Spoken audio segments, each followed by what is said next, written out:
Et c'est parti.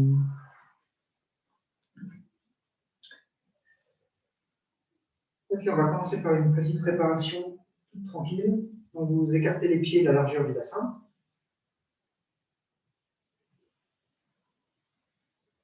Et bien, dans un premier temps, vous essayez de trouver votre verticalité. Je ne sais pas si vous étiez tous là, les cours, on a travaillé la posture, donc vous pouvez partir du sol, essayer de sentir la répartition de votre poids sur les deux pieds. Est-ce que le poids est bien réparti? Est-ce que vous avez plus de poids d'un côté? Et puis après, on va monter articulation par articulation, en essayant de trouver la posture qui vous permet de relâcher le plus de zones musculaires possible.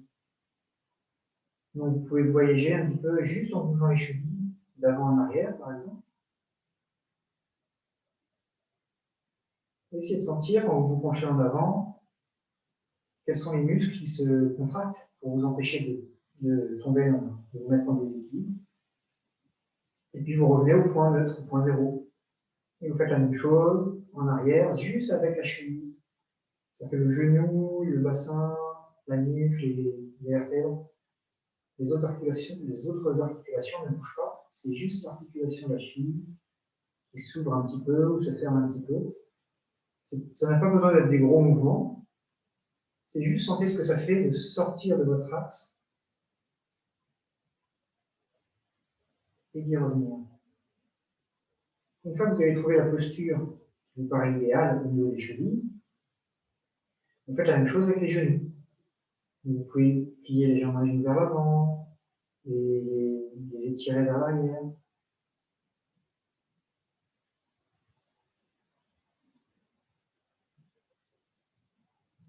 Et après, vous combinez chevilles et genoux pour trouver la posture qui permet de relâcher les mollets, de relâcher les orteils, de relâcher les cuisses, les fessiers, les abdominaux.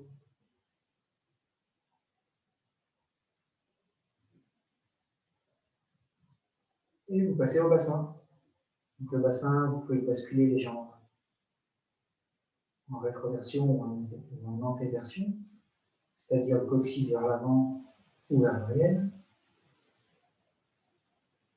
Des mouvements très légers, ça suffit d'essayer de sentir les répercussions de ces très légers mouvements de bassin dans tout le reste du corps. Comment, en bougeant un tout petit peu le bassin, ça agit sur le haut de votre dos, sur votre nuque, sur le crâne. En fait, on a l'habitude en système A d'essayer d'isoler les parties, mais rien n'est complètement isolé. Dès qu'on bouge une partie, ça agit toujours sur l'ensemble du corps. Donc là, le fait de bouger un tout petit peu le bassin, ça a des conséquences sur toute la structure articulaire, jusqu'à la nuque. Et voilà, et vous essayez de trouver la position la plus confortable avec le bassin. Donc maintenant, vous avez fait cheville, genou, bassin. Normalement, juste avec ces trois articulations-là, ça vous permet de relâcher une grande partie des tensions qui sont dans le dos, dans la nuque. La plupart des défauts de posture, on peut les corriger à partir de juste cheville, genou, bassin. Et maintenant, on ne va pas faire chaque vertèbre comme on a fait une fois, mais vous allez par zone, on peut commencer par les lombaires, chercher différentes positions des lombaires. Ça peut être un peu cambré, au contraire un peu bombé vers l'arrière.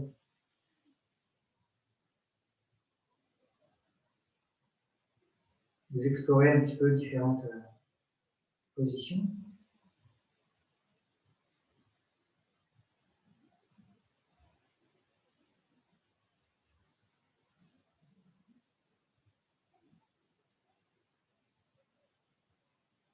Et maintenant, vous montez encore un cran, vous essayez de faire la même chose avec la partie supérieure du dos.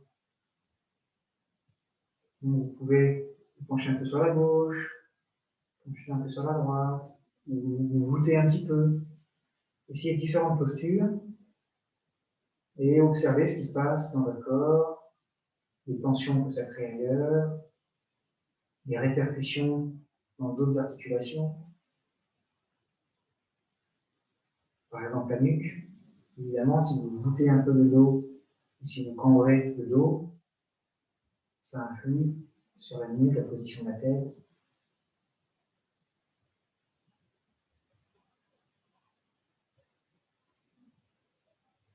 Et vous continuez avec les cervicales. Vous vous éloignez un petit peu de la position centrale. Et vous y revenez tranquillement. En avant, en arrière, sur le côté.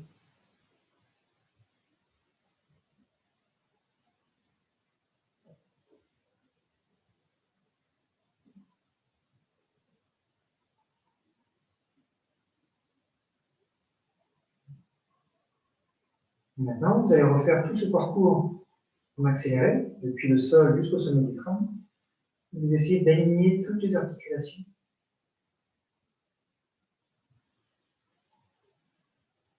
Afin d'avoir une posture qui tienne plus par l'emboîtement articulaire, par la position des os, du squelette, que par les tensions musculaires.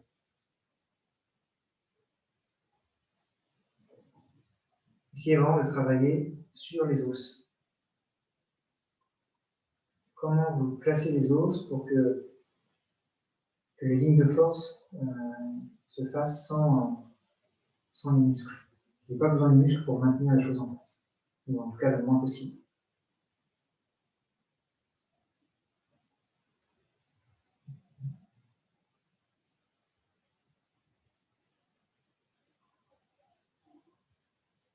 Et maintenant, à partir de cette position, je vais mettre de profil pour que vous voyez mieux. Vous allez, en inspirant par le nez, vous allez juste vous occuper des muscles du dos. Vous allez contracter les muscles, raccourcir, contracter les muscles du dos et ouvrir l'avant du corps. L'abdomen, la poitrine, souple. Complètement relâché devant et tendu derrière. Et à l'expire, vous revenez au centre. Donc ne vous occupez pas des jambes, ni de la nuque. Juste contractez les muscles du dos et vous relâchez les muscles du ventre. Et pour revenir au point zéro, il vous suffit de relâcher les muscles du dos. Pas besoin pour l'instant de contracter l'avant du corps. Donc en inspirant, vous contractez le dos.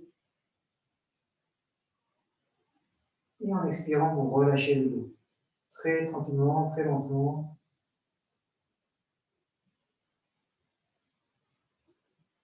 Et maintenant, vous allez associer les bras à ce mouvement-là. Donc quand vous contractez le dos, que les muscles du dos se raccourcissent, vous allez en même temps, si vous écoutez un petit peu, comme tout à l'heure, le mouvement que ça donne à vos bras, naturellement, ça va provoquer une ouverture des bras. Les paumes se tournent vers l'avant. Et quand vous revenez au point zéro, les bras reviennent le long du corps. Et le fait de contracter le dos, ça fait ouvrir les bras. Les paumes se tournent vers l'avant. Et la tête vient légèrement basculer vers l'avant. Si vraiment vous laissez la tête faire, a priori, c'est le mouvement qui permet de garder l'équilibre et que la tête a envie de faire toute seule. Il ne faut pas chercher à aller loin, ce n'est pas un exercice d'assouplissement. C'est juste une ouverture pour que ça reste confortable. On est plus dans l'ordre du micro-mouvement, de la sensation. Essayer de mettre la conscience un peu dans les zones inhabituelles, notamment le dos. C'est une zone où on a très peu conscience de notre dos. Donc essayer de mettre plus de conscience dans cette zone.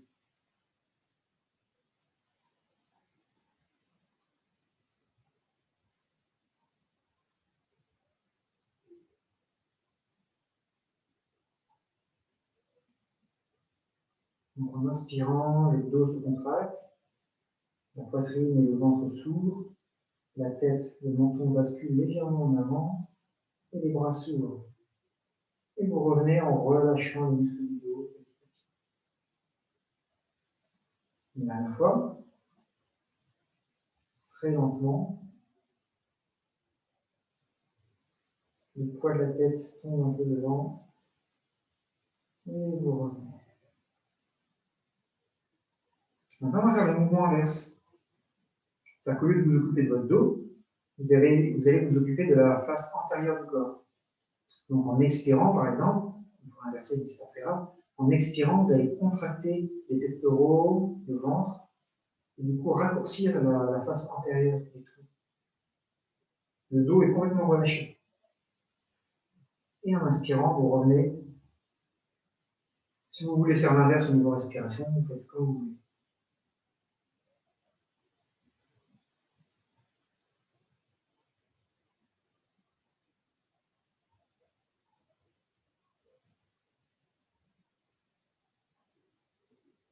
Donc, contractez les muscles du ventre et des pectoraux pour raccourcir la partie antérieure. Le dos est relâché. Et vous revenez en relâchant le ventre et les pectoraux. Vous revenez toujours avec un relâchement.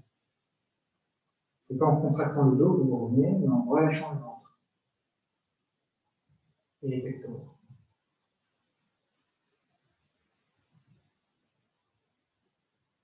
Finalement, moi je préfère inspirer toujours dans la phase de contraction et revenir sur l'expire. Du coup, ça place la respiration dans le dos, je trouve ça pas mal. Vous inspirez en contractant les abdos et en ouvrant le dos, si vous voulez.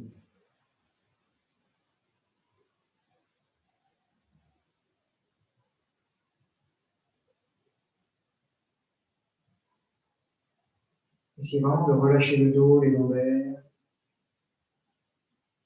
Et observez maintenant ce qui se passe dans vos bras. Vous pouvez exagérer, laisser faire un peu plus les bras. C'est-à-dire que quand vous vous penchez, quand vous courbez vers l'avant, parce que les muscles antérieurs se contractent, les bras vont avoir tendance à rentrer un petit peu, à se tourner vers l'intérieur, le pouce vers l'arrière.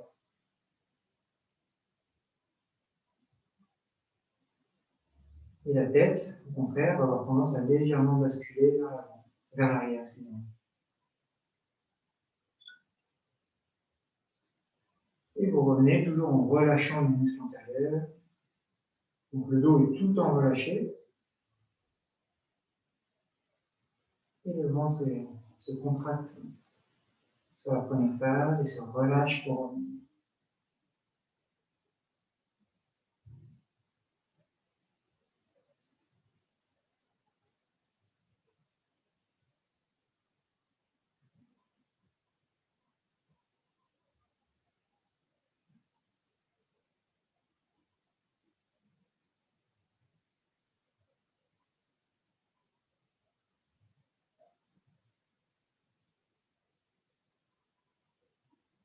Une dernière fois, ne cherchez pas la vitesse, allez-y tout doucement pour vraiment être dans la sensation.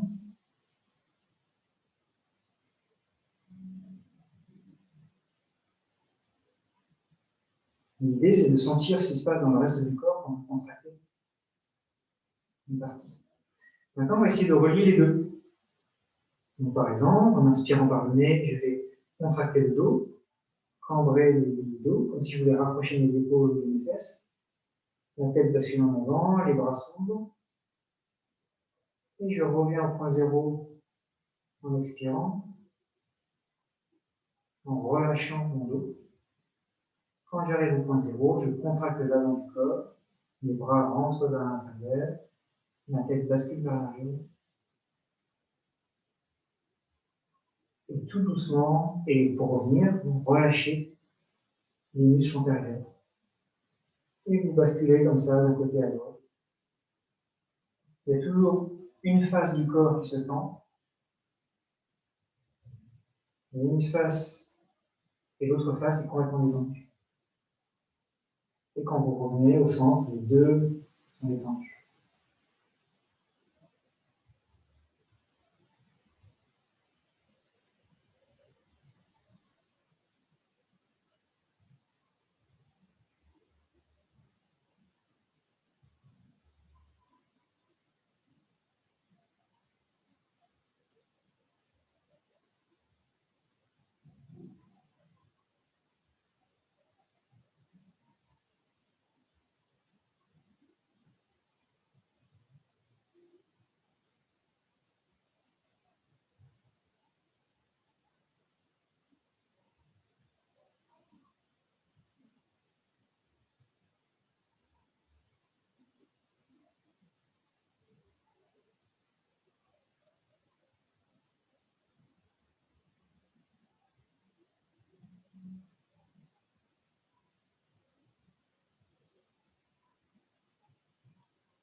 On le fait une dernière fois.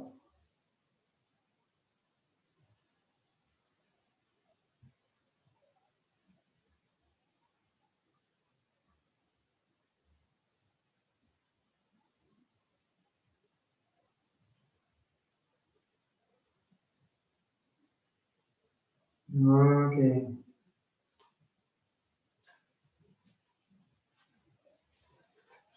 Ça va? Ça fait du bien? Si vous avez donc un bokken, un sabre, un bout de bois, un plumeau, munissez-vous de vos outils. Je crois qu'il y a des gens qui... Ah, il y a Emeline qui est là. Salut Emeline. Salut JB. Salut tout le monde. Donc si tu as un semblant de... Je suis sûr que tu as plein d'armes tranchantes hyper dangereuses chez toi. Donc si tu en prends une au hasard, celle de ton choix. J'ai un manche à balai pour l'instant, c'est le seul truc. Il y a plusieurs personnes qui n'étaient pas là au cours précédent où on avait commencé à aborder la Shashka, donc je vais reprendre les bases, ce qui ne va pas faire de mal de toute façon à ceux qui les ont déjà vus, mais donc, quelques petites bases de manipulation de la Shashka, qui c'est des mouvements qu'on va retrouver dans tous les autres mouvements, donc c'est important de bien les maîtriser. Donc vous allez commencer par tenir votre Shashka ou votre bâton par l'extrémité. Alors, si vous avez quelque chose de très long, vous n'êtes pas obligé de prendre pour être en bout. Et vous alignez votre bras et votre sabre à l'horizontale.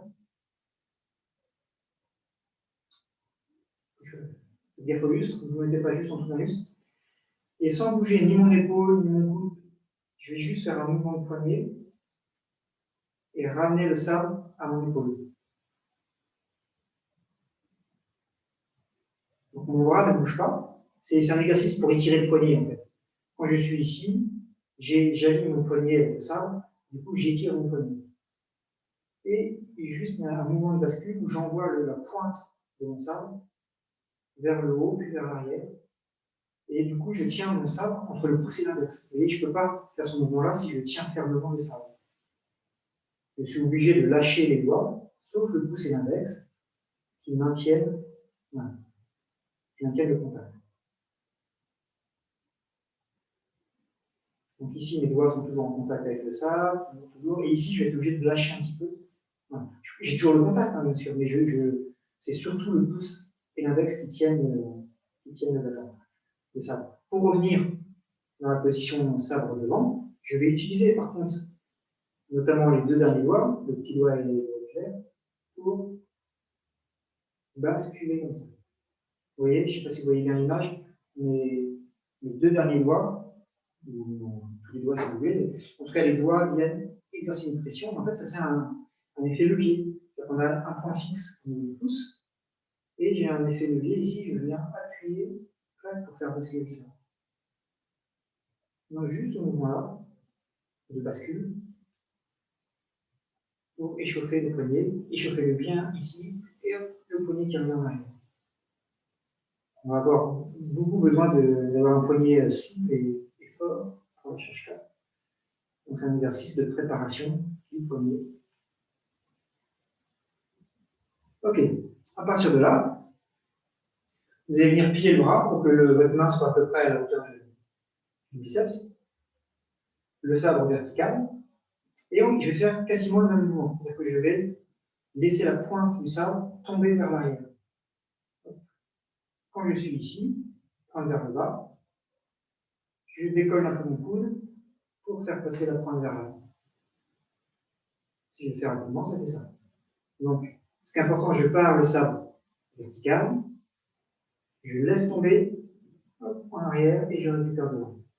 Il n'y a aucun effort de ma part, c'est juste le poids de la lame qui tombe en arrière et le mouvement fait que la lame remonte. Dans l'idéal, je devrais être capable de le faire près d'un mur, à 10 cm d'un mur ou à 20 cm d'un mur, et faire le mouvement sans que la lame touche le mur. C'est-à-dire que je dessine un cercle, la pointe du sabre vient dessiner un cercle à côté de moi, perpendiculaire à l'axe de mes épaules. Un cercle d'avant en arrière, d'arrière en avant, plus exactement. Donc sentez que c'est juste le poids de la pointe de la lame. Vous laissez tomber la pointe vers l'arrière et elle revient toute seule vers l'avant. Mais ça demande une souplesse du poignet. Il y a un moment, le poignet il est obligé de faire un tour. Je me mets un peu plus proche pour que vous voyez une fois. Je suis au ralenti pour que vous voyez le poignet. Donc là, je laisse tomber la pointe en arrière. Vous voyez, mes doigts lâchent un peu. Et une fois que la lame est au contact du coude, hop, je récupère. Au moment où je récupère, il ne faut pas que la lame parte sur le côté. Il faut vraiment essayer de dessiner un vrai cercle.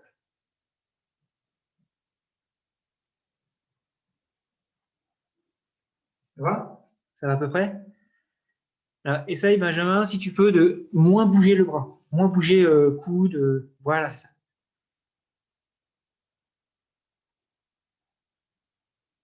Yes. Donc, je vois pas tout le monde parce qu'il y a des caméras qui ne marchent pas. Maintenant, on va faire l'inverse. Au lieu d'envoyer la pointe du sabre vers l'arrière, je vais l'envoyer vers l'avant. Et pour ça, il y a un petit mouvement préparatoire. Je vais ramener les doigts vers moi. C'est-à-dire qu'il y a un mouvement de poignet où je vais tordre mon poignet pour ramener les doigts vers moi. En gros, je ramène le tranchant de la lame. Au lieu d'avoir le tranchant de la lame vers l'avant, je ramène le tranchant de la lame vers moi, vers mon visage, vers mon épaule. Donc je suis là, je ramène le tranchant vers moi, la lame du sabre est toujours verticale. Et maintenant, je vais pouvoir laisser tomber, je relâche mes doigts, et toujours entre le pouce et l'index, je laisse tomber le sabre vers le bas. Et si jamais donc, je recommence, je tourne le poignet, je laisse tomber le sabre, et il remonte pour retrouver sa position d'origine. Donc pareil, le coude ne bouge pas, l'épaule ne bouge pas. Vous pouvez, si ça vous aide, vous pouvez poser votre coude sur la main opposée, comme ça, sur votre main gauche, pour vérifier que le coude ne bouge pas. C'est juste le poids de la lame qui tombe en avant. Tournez le poignet, laissez tomber la lame, et elle remonte toute seule, normalement. Il n'y a pas besoin d'un gros effort pour que la lame remonte. Vous l'aidez un petit peu à la fin avec le doigt, comme vous avez fait dans le premier exercice. C'est pas un gros effort, normalement.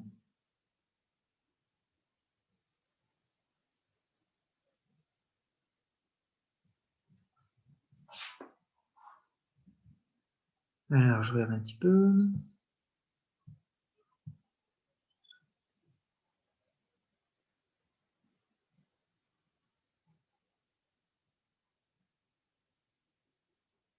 Ok. Et bien, on va faire exactement la même chose de l'autre côté. Donc, avec la main gauche, vous alignez votre sabre et votre bras en étirant le poignet. Et vous revenez, vous ramenez la pointe du sabre à l'épaule. En essayant de ne pas bouger. Par exemple, si ça vous aide, vous pouvez poser votre coude et tirer sur la main opposée pour vérifier que le coude ne bouge pas. Essayez juste un échauffement du poignet, donc il n'y a que le poignet qui travaille.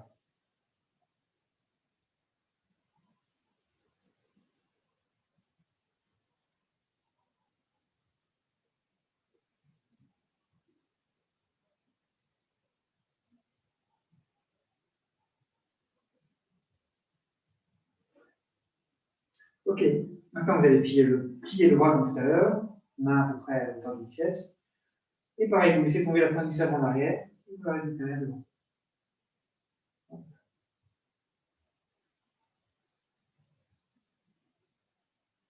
Donc pareil, si vous avez peur que votre coude ne bouge, hop, vous bloquez votre coude, ou vous le posez sur votre main, opposée.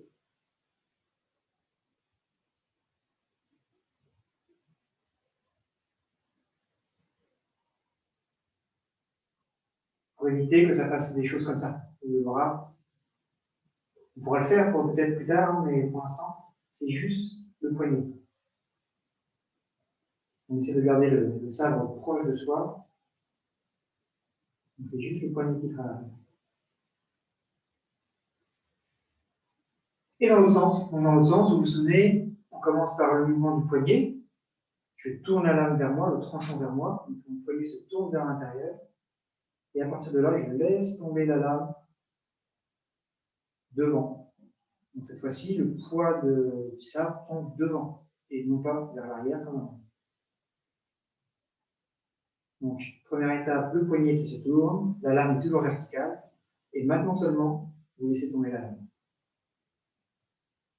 J'insiste beaucoup, je détaille beaucoup, mais vu qu'après on va trouver ça dans tout le reste, c'est important de bien avoir ces mouvements-là. Poignet, attendez vraiment d'avoir tourné le poignet et vous laissez tomber la lame.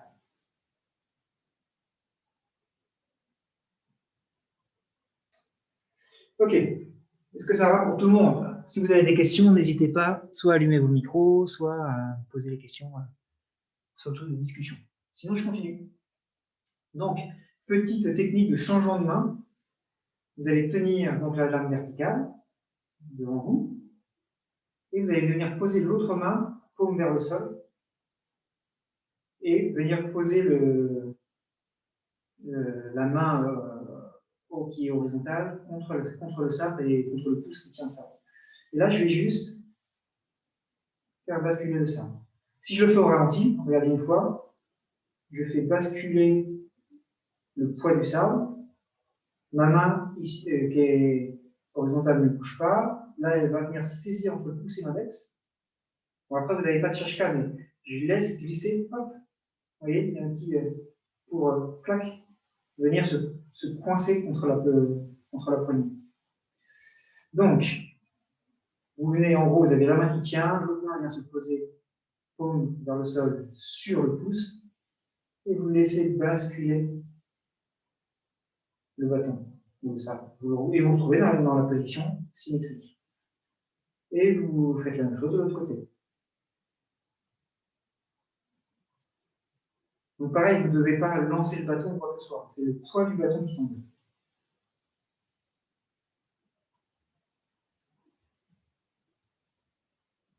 Donc, vous pouvez faire avec les bras un peu pliés, comme tout à l'heure.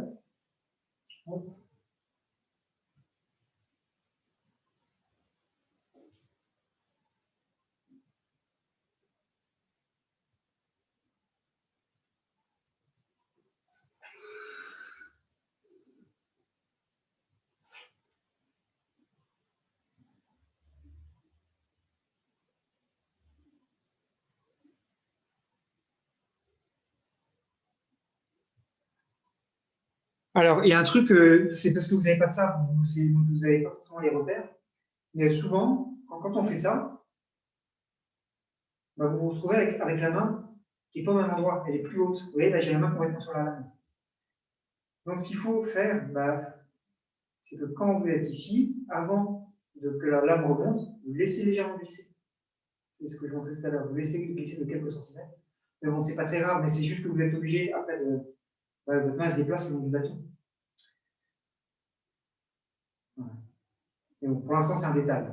Quand vous aurez les cherche-cas, vous corrigerez ça plus naturellement. Maintenant, on va essayer de relier les deux exercices. Donc, on va faire, par exemple, le sabre qui part devant. Donc, première étape, le poignet se tourne vers moi. Deuxième étape, je laisse tomber la lame et elle revient. Et je change de main. Je fais le changement de main. Et je fais pareil. Le poignet se tourne vers moi, je laisse tomber la lame, je reviens à la position initiale et je change de main. Et donc, si je le fais de manière un peu fluide, en gros, à chaque fois, vous faites un cercle vers l'avant, changement de main. Un cercle vers l'avant, changement de main.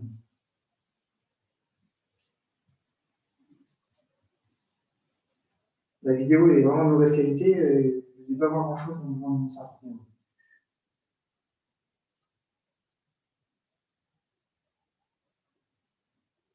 Donc déjà, ça vous donne un petit enchaînement à travailler qui est sympa.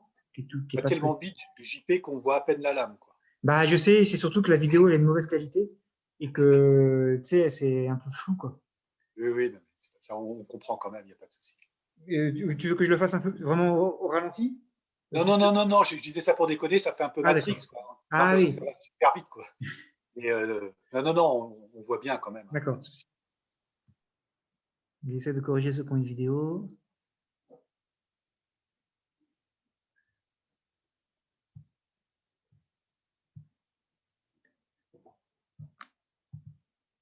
Bien. fait, je vais faire...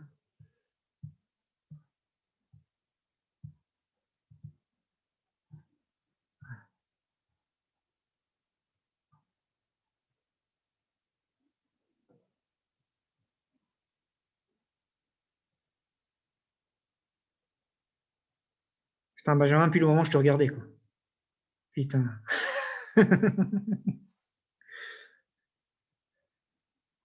Ok, c'est pas mal. Essaye de maintenant de préparer ta deuxième main un peu plus tôt, pour pas qu'il y ait d'attente. Tu vois que dès que ton sabre revient, voilà, c'est ça, il rebascule tout de suite. Donc c'est pas la peine d'aller vite, mais plus vous trouvez de fluidité dans le truc, mieux c'est, bien sûr.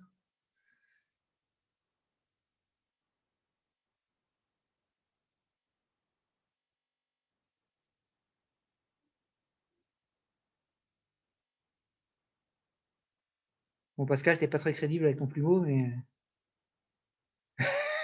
mais c'est beau, c'est beau, c'est beau, c'est magnifique.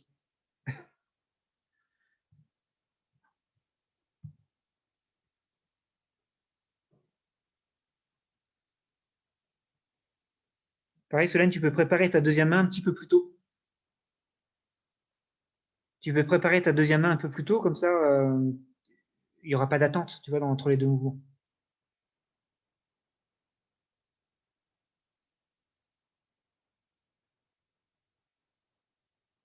Voilà.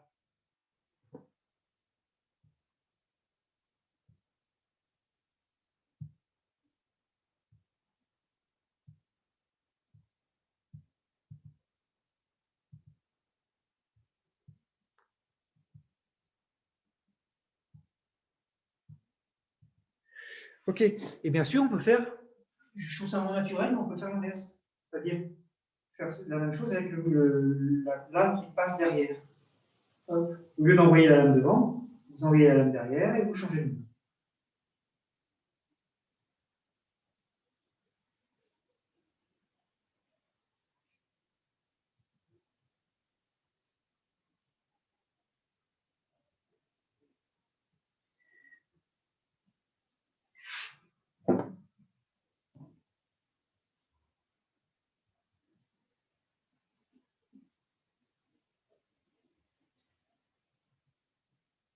Et maintenant, vous faites un peu ce que vous voulez. C'est-à-dire que vous pouvez soit laisser tomber la lame devant, soit la laisser tomber derrière.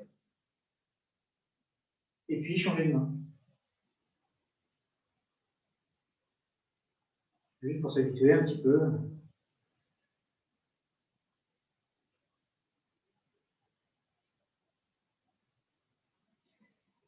Et maintenant, on va rajouter une petite contrainte supplémentaire. C'est-à-dire qu'on va pivoter le corps. C'est-à-dire qu'au lieu de garder le corps de face, par exemple, si j'ai mon sabre dans la main droite, je vais pivoter légèrement à droite. C'est-à-dire que mon talon gauche se décolle légèrement.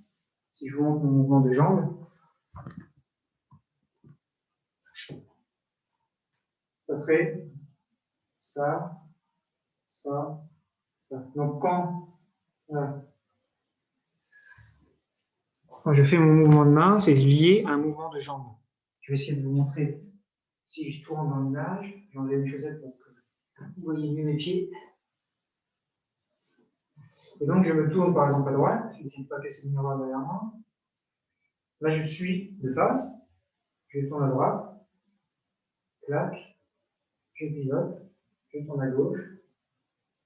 Je reviens en changeant de main. Donc, à chaque fois, je tourne le bassin. Le mouvement vient du bassin, vraiment.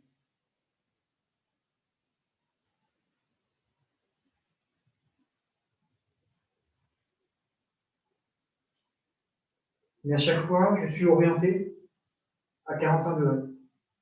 Mon sabre, il ne tombe pas face à moi. Enfin, il tombe face à moi, mais avec mon corps orienté à 45 degrés.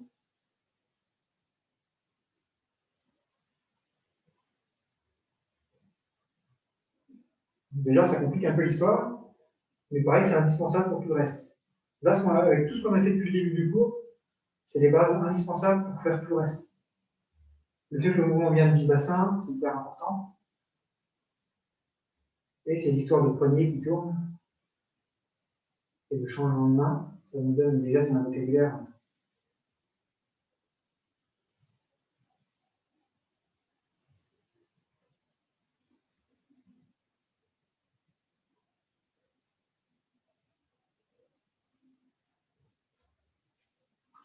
Et est-ce que ça va, à peu près? Ah, il y a Marc qui a ouvert cette caméra. Ça va, Marc? Bon, ça a l'air.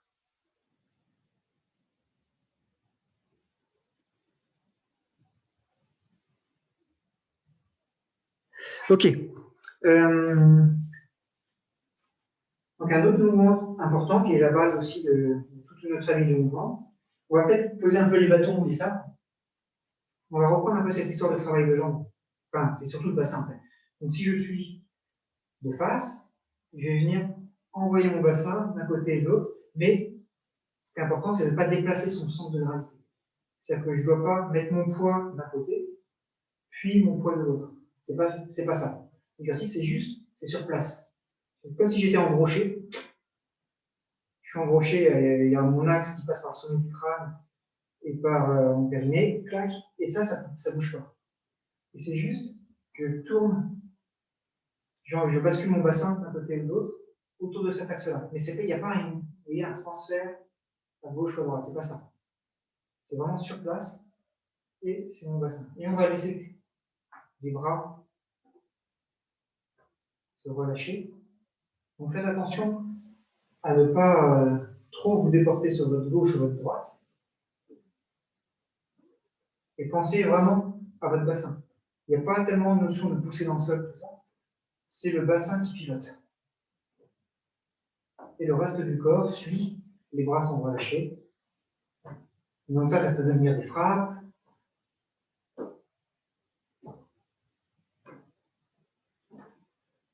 Et ça peut devenir le moteur du mouvement du cherche.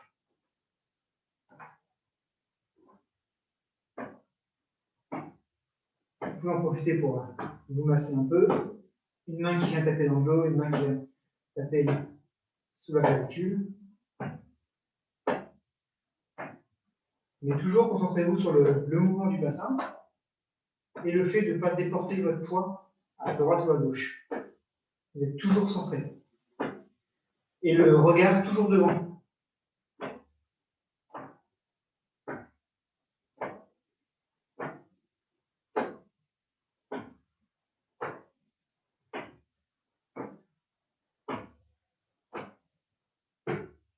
Et plus vous êtes à l'aise, plus vous pouvez commencer à donner une petite impulsion avec le bassin. C'est vraiment voilà, un mouvement qui peut être puissant avec le bassin.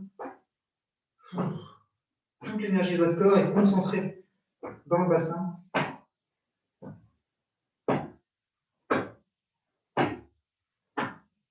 Ok. Et on va essayer d'utiliser ce. Ah non, on va refaire. Attendez avant de prendre les bâtons. On va faire la même chose, pas longtemps. Mais c'est un mouvement de danse cosaque. Je suis un grand danseur cosaque. Donc vous allez venir poser vos poignets sur les hanches, sur les épines iliaques, ici, les os saillants du bassin. Et on va faire la même chose, comme une danse de village. Donc il y a toujours un talon qui se décolle, mais mon poids, il est toujours au centre. C'est pas comme ça. Je ne suis pas aligné avec ma jambe avant, je suis centré. Et du coup, pensez maintenant aussi à vos coudes. C'est comme si le bassin envoyait le coude. Il y a aussi un moteur dans votre coude. Votre coude, il n'est pas à la traîne. Donc c'est un mouvement de danse, mais qui va nous servir pour manier les deux.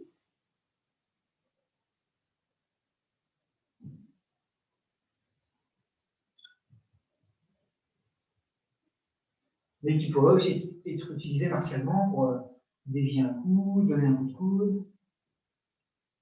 Tout est lié. Et donc, on va utiliser ce mouvement-là pour un mouvement de sabre un peu compliqué au début, mais qui va être très utile pour la suite des événements. Donc, je suis de face. Je m'oriente vers la droite, du côté de la main qui porte le sabre. Première étape, je vais laisser tomber le sabre avec le bras, c'est-à-dire que tout tombe.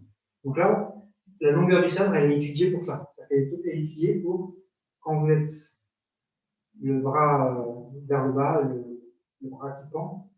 Normalement, la pointe ne touche pas le sol, elle effleure le sol. Donc, normalement, vous êtes capable de laisser tomber le sabre sans que ça tape le sol. C'est pour ça qu'il y a plusieurs tailles de shashka en fonction de la taille de l'individu pour avoir, pour pas que ça heurte le sol. Donc, première étape, je laisse tomber le sabre. Là, le sabre, il arrive derrière mon dos. Vous voyez, si je me mets ici, il arrive en gros derrière mes talons, derrière les mollets. Et donc, une fois que j'ai la main qui a été emportée derrière mon dos, je vais faire le mouvement qu'on vient de travailler, le mouvement de bassin. Et j'envoie mon coude. Donc, j'envoie mon coude comme ça. Et je récupère mon poids, enfin mon talon droit levé, et je suis orienté vers ma gauche. Je me réoriente vers la droite. Pour l'instant, c'est très basique, hein, je décompose beaucoup. Donc, première étape, je laisse tomber le sabre. Deuxième, je pivote et je redresse le sabre. Et en fait, si je le fais de manière un peu plus fluide, ça fait un 8. Je dessine un 8. Ça fait un cercle devant, un cercle derrière. Et si on essaie de faire un 8, dès le début, ça va être compliqué, je préfère décomposer. Donc, je répète, première étape, c'est comme si vous tranchez un objet qui était au sol. Vous laissez tomber le tranchant de la lame, fou. Une fois que le sabre est derrière vous, vous pivotez le bassin et vous envoyez le coude. C'est-à-dire que le bras est fléchi, le poignet est dirigé vers le bassin, et là, je ne cherche pas un peu, c'est un peu, j'envoie le plat de la lame, le côté de la lame, fou, et je redresse. Je reviens à droite. Donc là, je fais tout doucement pour essayer que l'image soit un peu plus claire, un peu plus nette à l'écran.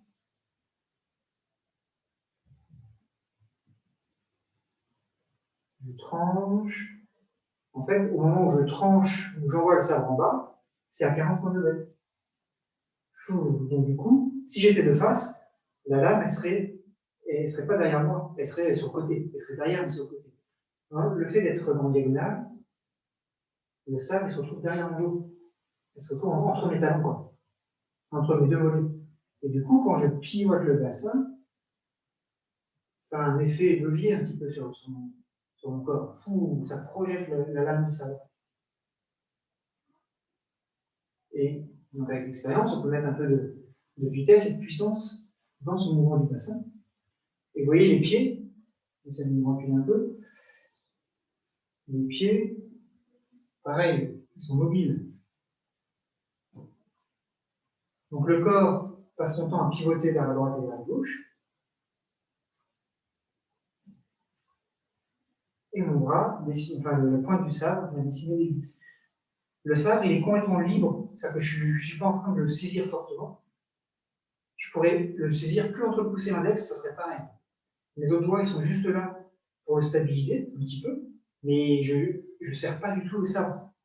C'est juste le pouce et l'index qui maintiennent, relativement fermement le pouce et l'index, mais les autres doigts, ils sont juste en contact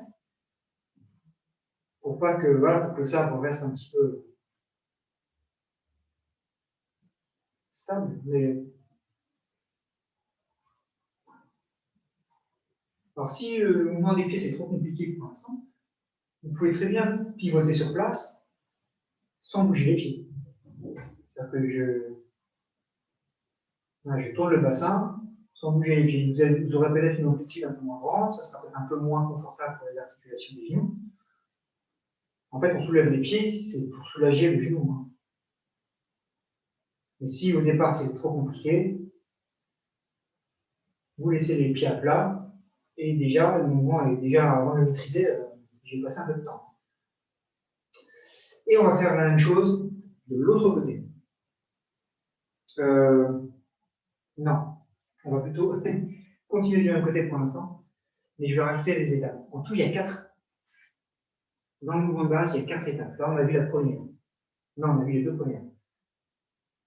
C'est-à-dire en 2 temps. Premier temps, deuxième temps. Si je parle en temps comme en musique, premier temps, je laisse tomber ça, je coupe le bas en bas. Deuxième temps, je pivote et je ramène à gauche. Et je me replace au départ pour recommencer.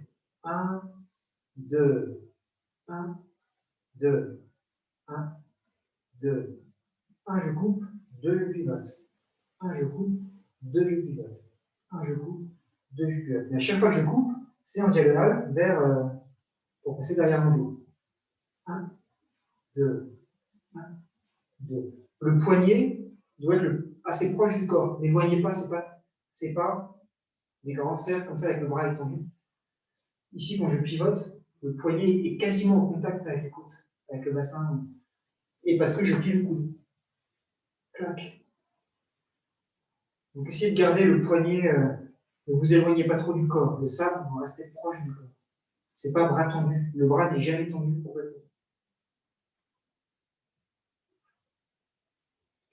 Ok, donc une fois qu'on a ce mouvement-là, on va rajouter une étape que vous connaissez déjà.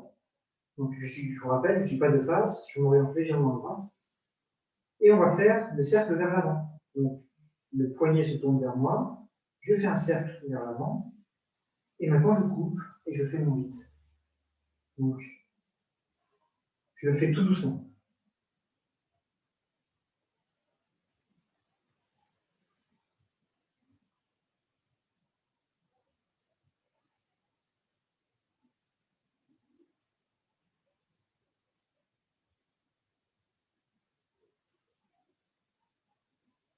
Donc, première étape, je fais mon 8 vers l'avant, mon cercle vers l'avant.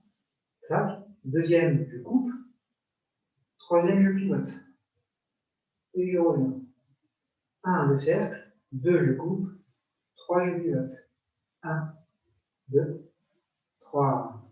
1, 2, 3. 1, 2, 3.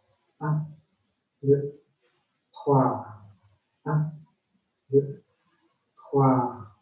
1, 2, 3. Sur 1 et 2, je suis orienté à 45 degrés vers ma droite. 1, 2. Et sur le 3, je pivote vers ma gauche. Et je reviens. 1, 2, 3. 3.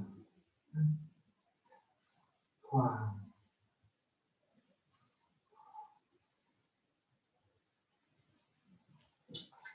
Est-ce que ça va à peu près? Ouais.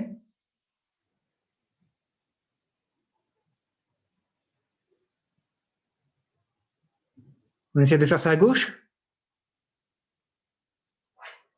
Essayons. Donc, le sabre ou le bâton dans la main gauche. Cette fois, vous vous orientez à 45 degrés vers la gauche. Et on refait l'étape en deux temps. Donc, je laisse tomber mon sabre. Premier temps. Deuxième temps, je pivote mon bassin. Et je redresse. 1, 2. 1, 2. 1, 2. Sur le 2, quand je redresse, je suis orienté vers la droite. Je me remets vers la gauche. Je laisse tomber le sabre. 1. Je pivote en pliant le coude, comme si je donnais un coup de coude. Hop, et je redresse le sabre vers la droite. Et je reviens à gauche. Donc, 1, 2, 1, 2, 1, 2.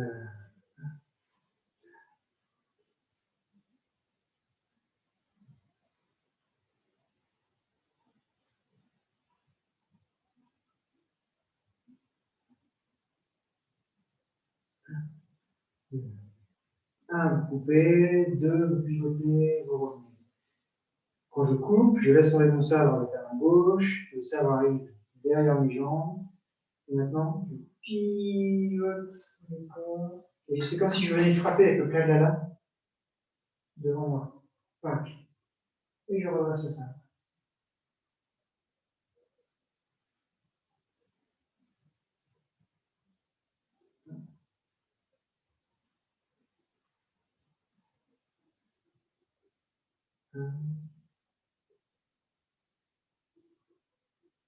Donc le poignet ici, quand je pivote, le poignet est quasiment au contact de mon bassin.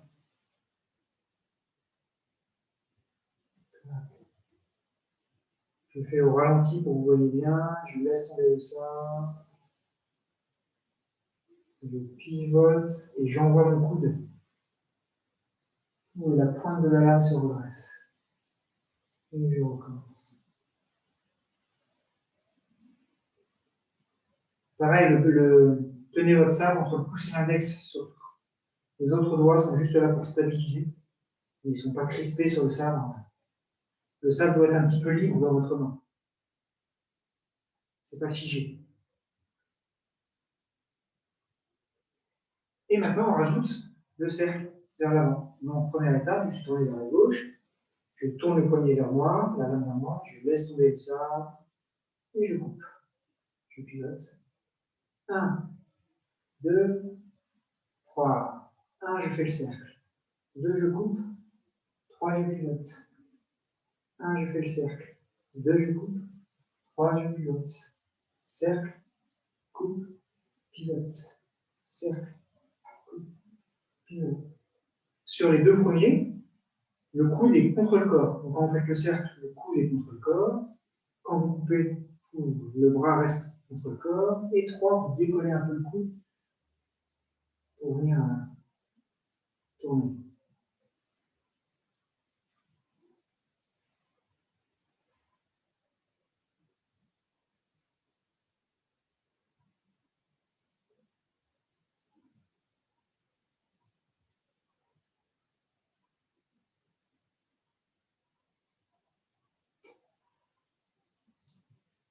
Et pour finir, on va rajouter, je vais l'heure, on va essayer de rajouter les changements de main à tout ça. Donc le changement de main qu'on a travaillé, c'est après le cercle, après le 1, en fait, après le cercle vers l'avant, hop, je change de main. Donc là, on va faire un cycle complet. Donc, 1, je fais mon cercle. 2, je coupe. 3, je pivote. Je reviens, cercle, 1, et je change de main. Et je suis de l'autre côté, maintenant orienté vers la gauche. Cercle, coupe, pivot. Je reviens, cercle, et je change de main. Cercle, coupe, pivot, cercle, et je change de main. Cercle vers l'avant, couper, pivoter, vous revenez, cercle, toujours vers l'avant, toujours le même cercle, et changement de main. Changez de côté. Pendant le changement de main, vous changez de côté. 1, 2, 1, 2, 3, 1. Changement de main. 1, 2, 3, 1. Changement de main. 1, 2, je fais doucement. 3, 1. Changement de main. 1, 2, 3, 1. Changement de main. 1, vous êtes vers la droite. 2, toujours vers la droite. 3, vers la gauche. Vous revenez à droite. 1. Changement de main, vous passez à gauche.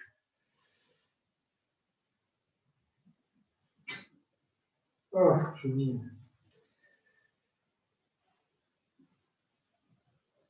Hop là.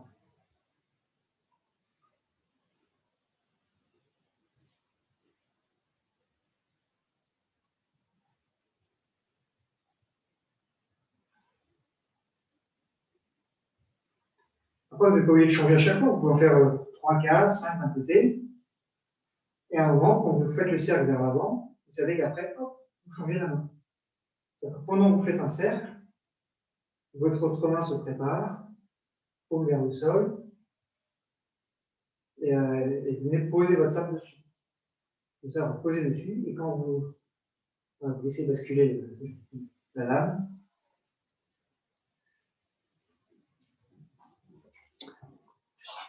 alors, normalement, ça devrait se compliquer un peu là.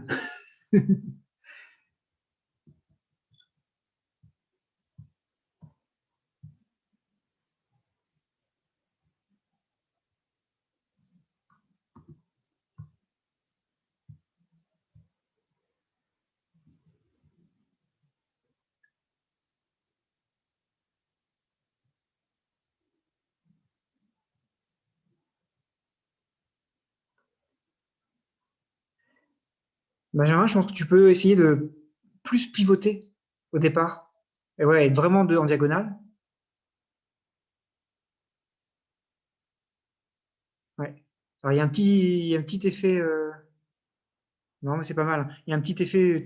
Tu tortilles un peu le. Il faudrait que la colonne soit bien droite. Faut pas que tu te penches vers la droite ou vers la gauche. Voilà, c'est mieux comme ça.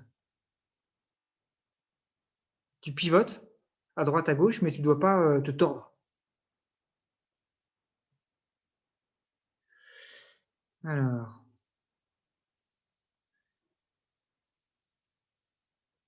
Tu vois, Marc, c'est bien, tu bascules, tu tournes bien d'un côté, mais pas de l'autre.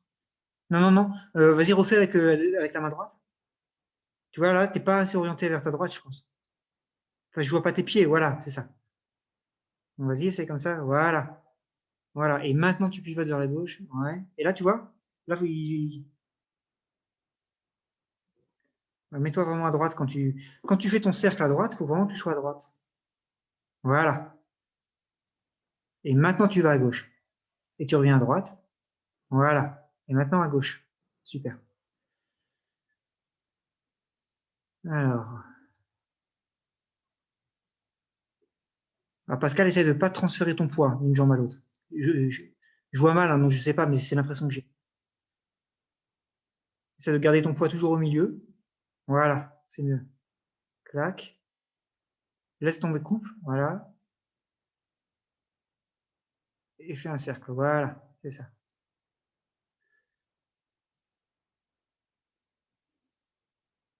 Ah, tu dois galérer avec un bâton long comme ça, Solène. Ça va? C'est pas trop galère? Parce que c'est pas un Pokken, c'est un Joe.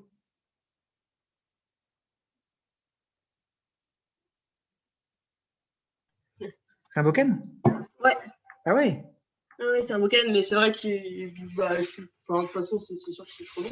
C'est trop long. Si tu le prends plus court. On n'a pas pété le plancher pour l'instant. D'accord, bon, parfait. Ça gêne pas pour passer autour du poignet, tout ça? Ça va? Bah, ça passe, ça D'accord. doit altérer le mouvement, j'imagine. Ouais.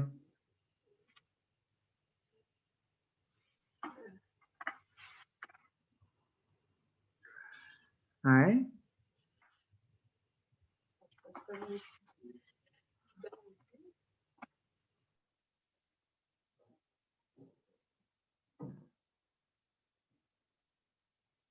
Ok, bon, bah, c'est pas mal. Je pense qu'il y a déjà suffisamment d'interventions d'informations pour aujourd'hui. Je ne sais pas ce que vous en pensez. Je vais rallumer vos micros.